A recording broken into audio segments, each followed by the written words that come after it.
आरक्षण रोस्टर जारी होते ही बदल जाएगी पंचायत की राजनीति। जानिए क्यों बढ़ी उम्मीदवारों की बेचैनी।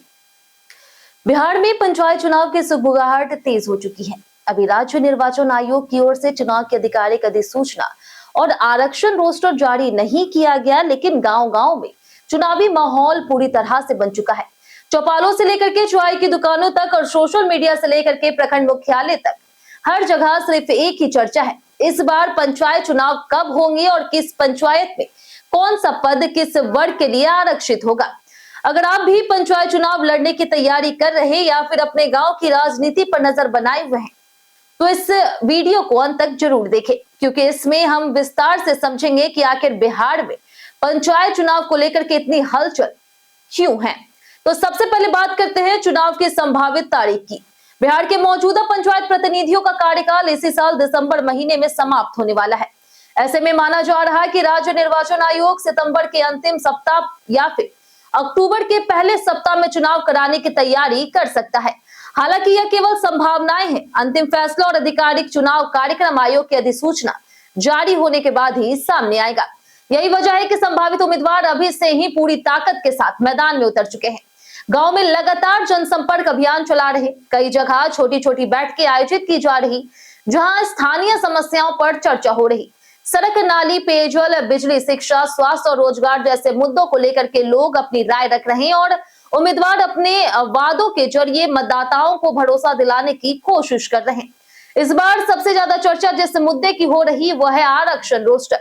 अभी तक आयोग ने यह साफ नहीं किया है कि किस पंचायत में मुखिया, सरपंच, पंचायत समिति सदस्य, जिला परिषद सदस्य, वार्ड सदस्य और पंच का पद किस वर्ग के लिए आरक्षित होगा। यही कारण है कि पिछले चुनाव में जीत हासिल करने वाले कई जनप्रतिनिधि असमंजस की स्थिति में हैं।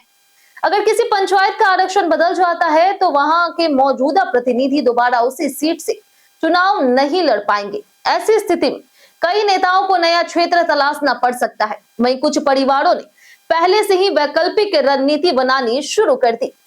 यदि सीट किसी दूसरे वर्ग या फिर महिला वर्ग के लिए आरक्षित होती है तो परिवार के किसी अन्य सदस्य को चुनाव मैदान में उतारने की तैयारी की जा रही। दूसरी ओर प्रखंड मुख्यालयों में भी इन दिनों काफी हलचल देखने को मिल रही। संभावित उम्मीदवार लगातार अधिकारियों से संपर्क कर रहे हैं और आरक्षण से जुड़ी किसी भी संभावित जानकारी का पता लगाने की कोशिश कर रहे हैं। हालांकि प्रशासनिक अधिकारियों का साफ कहना है कि जब तक राज्य निर्वाचन आयोग आधिकारिक सूची जारी नहीं करेगा, तब तक किसी भी तरह की जानकारी को अंतिम नहीं माना जा सकता। पंचायत चुनाव की एक और खास बात इस बार देखने को मिल रही कि पहले चुनाव प्रचार केवल गांव के चौपाल, जनसभाओं और घर घर संपर्क तक सीमित रहता था, लेकिन अब डिजिटल प्लेटफॉर्म भी चुनाव रणनीति का बड़ा हिस्सा बन चुका है। फेसबुक, व्हाट्सएप, यूट्यूब और अन्य सोशल मीडिया प्लेटफॉर्म पर संभावित उम्मीदवार लगातार सक्रिय हैं। वे अपने पुराने विकास कार्यों की जानकारी साझा कर रहे, वीडियो संदेश जारी कर रहे हैं और लोगों तक अपनी योजनाएं पहुंचाने की कोशिश कर रहे। युवा मतदाताओं तक पहुंचने के लिए सोशल मीडिया सबसे प्रभावी माध्यम बनता जा रहा। वहीं मतदाता भी पहले की तुलना में अधिक जागरूक नजर आ रहे हैं। लोग केवल वादों पर भरोसा नहीं कर रहे, बल्कि पिछले 5 वर्षों में हुए विकास कार्यों का आकलन भी कर रहे हैं। किस गांव में सड़क बनी, किस वार्ड में नाली का निर्माण हुआ, पेयजल की स्थिति कैसी रही, सरकारी योजना का लाभ लोगों तक पहुंचा या नहीं, इन सभी बातों पर खुलकर चर्चा हो रही। यही वजह है कि इस बार पंचायत चुनाव में विकास सबसे बड़ा चुनावी मुद्दा बन सकता है।